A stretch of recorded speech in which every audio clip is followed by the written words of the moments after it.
beyond passive peacekeeping. This is what members of the African Union mission in Somalia, AMISOM, do these days.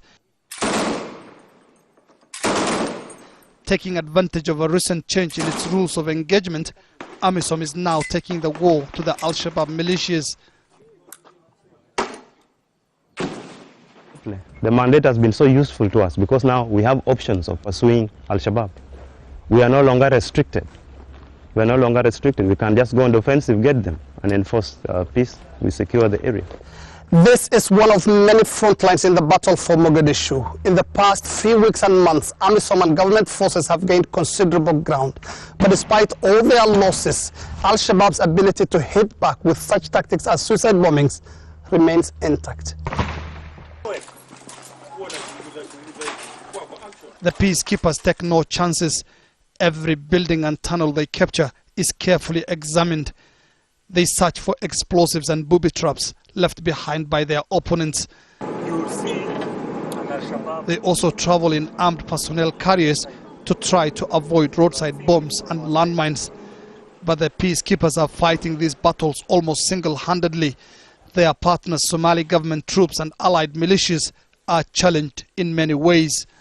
Discipline is an ongoing problem. These men were detained on suspicion of stealing, then selling ammunition. They had also been stealing our guns. It is punishable. If you go and sell ammunition, it is punishable. You don't need to sell ammunition. Now AMISOM is paying them some little money. That's good enough. So why do you sell ammunition? Because the African Union peacekeepers have also surrounded Bakara market, Mogadishu's biggest market and perhaps Al-Shabaab's most important base, depriving Al-Shabaab of the revenue they believe could tip the economic balance in favor of the government, which already controls the seaport and the airport. And just 500 meters behind the front lines, people are returning to their homes. Most of these people were displaced 3 years ago. I am happy to return to my home, this man says. I just pray we don't have to flee again, and the little calm we now have will continue to prevail. But not everyone can return to their homes.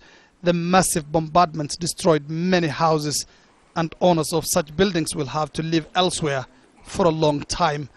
Mohamed Ado, Al Jazeera, Mogadishu, Somalia.